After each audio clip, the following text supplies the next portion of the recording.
롯데월드에서 캐스트로 아르바이트를 해본 사람들은 알겠지만 입사를 하면 바로 업장에 배정되는 게 아니라 교육 기간을 거쳐 보통 3일 정도 진행되는데 급하면 2일로 압축하기도 한다더라. 그 3일 동안 서비스에 대한 기본과 롯데월드 전반에 대한 기초 지식을 배우게 돼. 이러이러한 상황이 생길 수도 있지만 여러분은 절대 화내지 말고 잘 대처하길 바란다.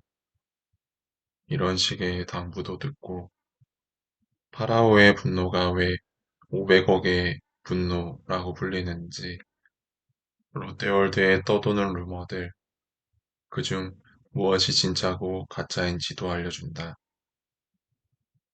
실제 사고사 사례도 교육 중에 언급이 되는데 내가 알기로는 총 4건이야. 아틀란티스에서 술에 취한 직원이 안전장치 없이 출발해 추락사한 사건, 프렌치 레볼루션에서 일행을 가까이서 찍던 관광객이 충돌사한 사건, 해성특급 점검 중 알바가 비클을 수동으로 밀다가 가속된 비클에 다리가 끼어 쇼크사한 사건, 그리고 키 제한이 지금보다 낮았던 시설, 한 남자아이가 추락사한 사건, 특히 해성특급은 2명의 사망자가 나온 놀이기구라서 그런지 지금도 인터넷에 조금만 검색해보면 목격담이 가장 많이 나오는 놀이기구야.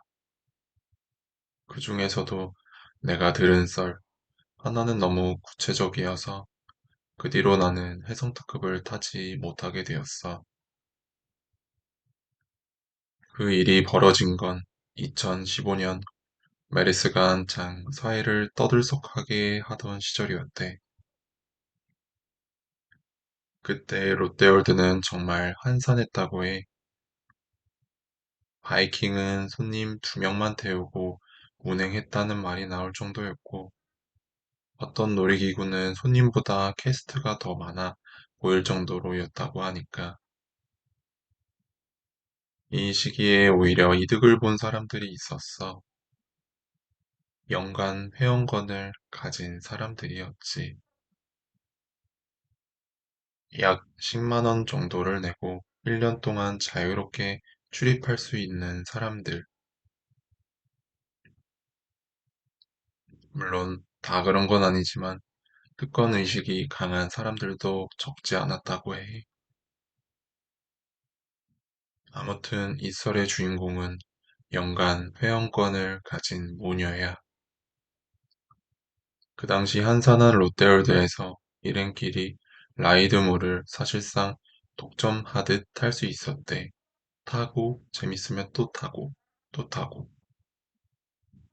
여자아이는 해성특급을 특히 좋아해서 그날도 5번에서 6번은 연속으로 탔다고 해.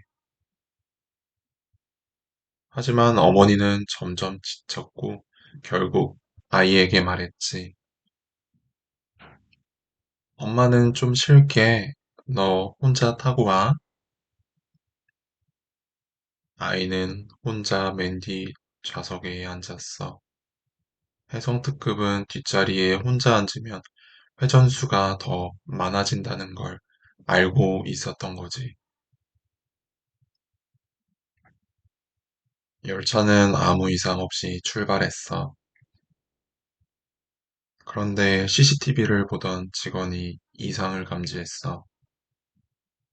잘 돌아가던 좌석들 사이에 아이가 앉은 맨 뒤 좌석만 후방을 향한 채 고정되어 움직이지 않았던 거야. 가끔 전체 좌석이 회전하지 않는 오류는 있었지만 특정 좌석 하나만 저렇게 멈추는 일은 없었다고 해. 직원은 일단 열차가 플랫폼에 들어오면 확인해 보자고 생각했어. 탑승자는 아이 1명뿐이었고 큰 문제는 아닐 거라 판단한 거지. 그런데 그 사이 아이가 울기 시작했어. 열차가 탑승장에 들어왔을 때 직원은 또 한 번 이상함을 느꼈다고 해. CCTV에서는 분명히 뒤를 향해 고정되어 있던 맨 마지막 좌석이 플랫폼에 진입하자마자 정상적으로 정면으로 돌아와 있다는 거야. 보통 고정된 채로 들어오면은 수동으로 돌리지 않는 이상 그대로인데 그래도 일단 우는 아이를 달래야 했어. 안전바가 풀리자마자 아이는 뛰쳐나와 울고불고 난리였대. 처음엔 신고 안 해. 무서워. 저리 가. 같은 말만 반복해서 무슨 뜻인지 알 수 없었어. 점점 진정되면서 아이가 한 말은 이랬어. 열차가 출발하자마자 어떤 남자아이가 레일 위를 뛰면서 따라왔다는 거야. 처음엔 멀리 있었는데 뒤를 돌아볼 때마다 점점 가까워졌고 결국엔 자기가 앉은 좌석을 붙잡고 같이 뛰면서 계속 말을 걸었었다고. 나랑 친구할래? 왜 혼자야? 여기 계속 있자. 대답해줘.